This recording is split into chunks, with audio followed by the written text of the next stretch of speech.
Welcome to today's exploration into the source material. We are doing something really special today, diving into a custom exploration specifically for our listener, Broderick. Yeah, and we're looking directly at an active document he authored, which is, honestly, it's just incredible. It really is. It's titled Hope in Data: How Health Psychology and AI Are Changing the Fight Against Rare Pediatric Brain Diseases. And, Broderick, we just want to say up front, this is a heavy but deeply, deeply important read. Absolutely. I mean, the core mission of this text is synthesizing how health psychology and artificial intelligence are sort of coming together to create this entirely new frontier. Right, for managing rare pediatric brain diseases, specifically things like brain tumors and Creutzfeldt-Jakob disease or CJD. Exactly. Okay, let's unpack this, because reading through your work, Broderick, it felt like looking at this modern architectural blueprint for the future of medicine. Like the bricks and mortar aren't just sterile treatments, they are data, compassion, and, well, hope. That is a great way to frame it. But to really understand that blueprint, we first have to talk about the physical reality of these diseases. Yeah. The human toll is just devastating. Yeah, it really is. Imagine knowing a massive storm is going to hit your house, but you have absolutely no idea what day it will arrive, right? Or like how strong the winds will be. Right, that state of agonizing limbo is the psychological reality for these families.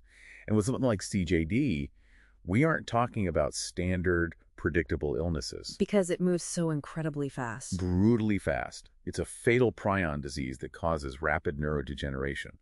So by the time a doctor physically observes a cognitive deficit during, a standard clinic visit, the disease has already taken a massive toll. The traditional healthcare system is simply too slow for how fast it moves. It's totally reactive. You wait for the symptom and then you just scramble to treat it. Exactly.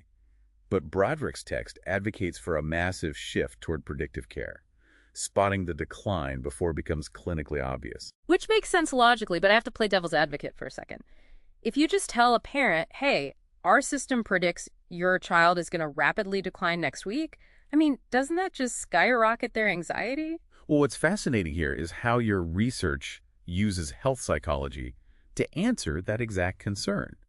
It's not just dropping a scary data point on a family and walking away. Right. It's coupling that prediction with immediate coping mechanisms.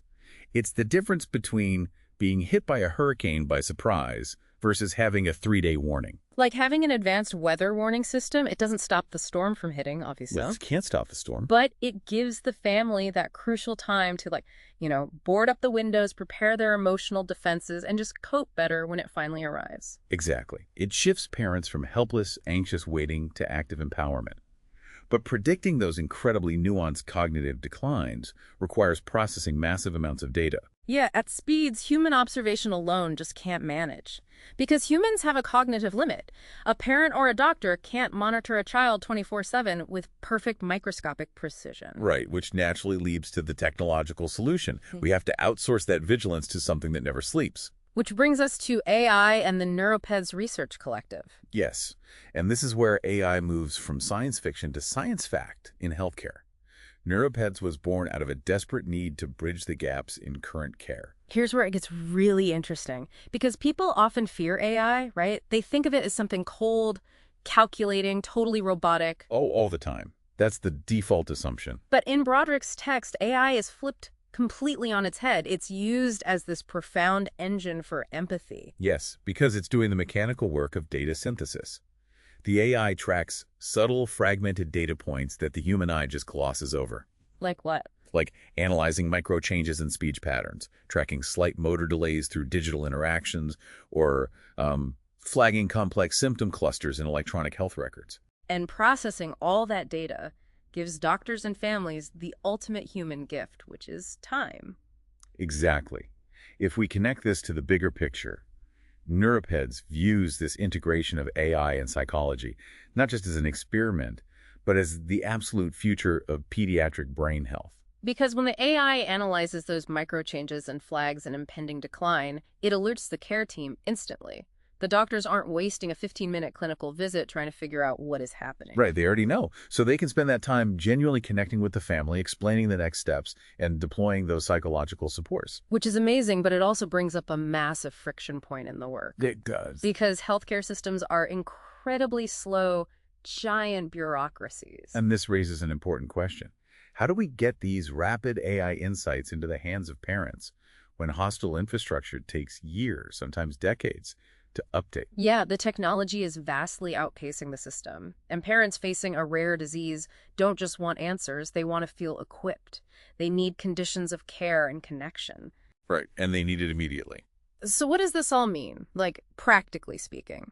If the traditional healthcare system is a massive, slow-moving cargo ship holding a lot of resources but taking miles to turn around, AI is a nimble speedboat. I love that visual. The Neuriped's approach is essentially tossing a lifeline from the speedboat directly to the parents in the water, giving them clarity and connection right now, rather than waiting for the cargo ship to turn around. Exactly. It bypasses the slow bureaucracy to give parents direct access to these predictive models, like translating the AI's data into daily psychological interventions right in the moment. Because families can't afford to tread water waiting for the hospital system to adjust its course. No, they can't.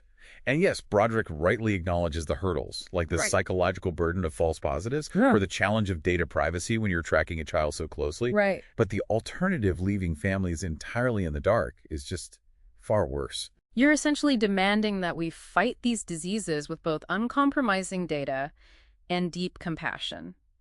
It's a powerful fusion of rapid predictive mechanics and empathetic health psychology. It really is. It's revolutionizing the whole approach. But, Broderick, as we wrap up this exploration into your work, we want to leave you with one final, lingering thought to mull over. Yeah, building on your own incredible foundation. If AI can successfully map and predict cognitive decline in rare pediatric brain diseases, Right. could the data gathered about family resilience and coping mechanisms eventually be used to train AI to predict the psychological needs of caregivers? Oh, wow. Like predicting the parents' decline in any medical crisis before they hit a breaking point? Exactly, catching caregiver burnout before it happens. Now, that is a truly profound blueprint for the future. Thank you, Broderick, for sharing your vital work with us. Keep building. Yes, thank you, Broderick. This was an amazing exploration.